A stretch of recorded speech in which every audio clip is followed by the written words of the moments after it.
My Life in Music by Dave Chisholm. I took some piano lessons. I studied in the choir. I learned a lot from being in the choir. I had a flute teacher for many years, Arvid Grants, that taught me a lot about flute. I fell in love with the music of J.S. Bach. I ended up starting a band called The Finns, and I played harmonica, and then I started playing sax. I got a sax teacher, Cliff Binion. I've already mentioned him. He taught me a lot of stuff. I worked with some great people over time. And then about 1989, my son was born. So I had the Finns from 1982 to 1991. And then my first marriage was falling apart, and I started the rock shop in the basement of my house at Turner Street. And then we moved to Renfrew, then we moved to Napier Street. When I first started out, what happened was we had a big, it was a big Feldman rig. I had two of them, so guys would rent like the truck. Guys like Ricky Reniff and Boink and all those kind of guys would rent the Cube van with the full light show and the big PA weekly. And then we had one system, like we'd put a system in Rockin' Tonight, New West, or the Newton Inn or somewhere. And then we tell the band next week, well, I'll rent you the system I have. You won't have to load in. So that was when, we made pretty good money off the Feldman thing. Eventually that fell apart. Kind of, it's funny how music is. What ended up happening was that all the Feldman bands were playing the same songs, and they were playing them just like off the record. And then that's kind of when the DJ thing came, when people said, well, why don't we just get a DJ to play all these things, and we don't need the... At the same time, a lot of the Feldman bands, there was a lot of expenses, and the guys in the band, guys like Ray Roper, weren't making really what was fair. Meanwhile, there was a lot of good musicians that were not making a lot. We were always on the other circuit, the B circuit, and we kept all our money. We often didn't have an agent, and especially in the resource towns, Campbell River. I remember once we'd get extra money. I'd go to the owner and say, well, we'll play straight through on Saturday night because the miners just got paid or the fishermen just got paid. I mean, it was a very different time. And I have to say, when I cared about the business end, about making sure the bar made liquor sales, and the connecting with people is really something I want to do. Meanwhile, the musicians, when I'm 64, we all took lessons. And one of the phrases that really bothers me is when guys say they're self-taught.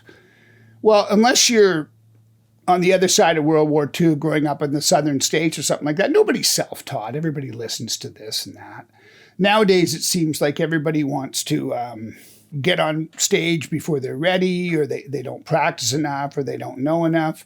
A lot of the independent bands they play all their original songs and they take themselves seriously, and there's no leader, and I don't know. It's not my idea of a good time. Now, selling all that booze wasn't really good for society, but it was sure good for bands. Anyway, I started the rock shop in 1989, so it's been a long time now, and I moved through a few different locations. I've done installations. I represent a Macaulay sound out of the States. I remember playing at the Yale, 1985. I was the second band to play there. It was a strip bar before that. Even look at a bar like the Yale, where they had, Otis Rush and Curtis Salgado and some fantastic entertainment.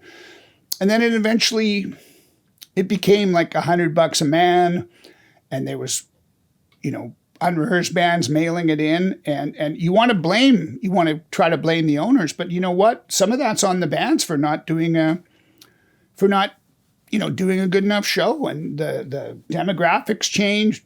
People my age the blues fans aren't up till 2:00 in the morning, and property's gone way up, so things change. And the rock shop, we do, like I say, we do sales, we do installations. We do a lot of concerts in the summer. The pandemic, summer 2020, I lost 40 gigs outdoors. So it was tough. I own my stuff, so I'll make it through to the other side. But I really don't know where music is headed. And I worry that part of me worries about the fact that a lot of the people, not just my age, but people over 40 that are good players, are going to go do something else because the money's just not there. And I do worry about the $50 weekend warriors. There's two problems with that. First off, they're undercutting the legitimate musicians. And secondly, it's just not that good. So people will think that that's what live music is, and they won't like live music anymore, which is a loss for everybody. This whole undercutting thing, tribute bands have become a thing. People want to hear it, and I make no judgment on it if that's what you do to make a living. I'm so lucky that after all these years, I've had my shop, and I've made a living in music all these years, but also having my band. At this point, it doesn't matter if we were rich or famous. All the memories are there, the good music and the friendships that mean so much in the music industry. And right to this day, I work with a lot of people, not just customers, but people that I work with, that I play with, and people that I do business with that are close personal friends of mine. And people will say, oh, Dave just works with his friends, which is absolutely true. A couple years ago, I booked some bands for my affordable concert series because I intend to promote concerts again when we can predict whatever's going to happen. But one of the bands didn't bring a lot of people out, and the band wasn't very good. And I told them, and they said, oh, do you think you could do better? And I went, yeah. So I started doing a one Thursday night a month at the Fairview, and it was just called Dave Time or whatever. And, I'm lucky because I'm really good friends with some excellent players that back me 100%. And, but I was able to, after all those years away, to be able to play again at a high level and sing, if you call it singing, and front a band and have some fun. And we all did well. And I intend to do that when I come back to what I'm going to do is I'll do concerts that cost, $15 to $25 with some really good musicians and pay them well. And if I can't pay the musicians well, the good players, and of course they're all friends of mine. I'm not going to work with people that aren't my friends. And then I guess maybe on to something else. I've had a really, really good run in music, and I want to work at least another 10 years. I'm 64, but I'd love to work another 10 years. And I have faith that it might work, but don't whine about the cover charge. I mean, it's going to be $15 or $20 to see really good players right up close and see them there. I think a lot of these gigantic concerts, because of COVID, are over for a long time. So what can I say? My name is Dave. I've had a life in music. I've made a lot of friends. I've got some very loyal customers and people that I've known a long time. And I try to have a good time every day I go to work.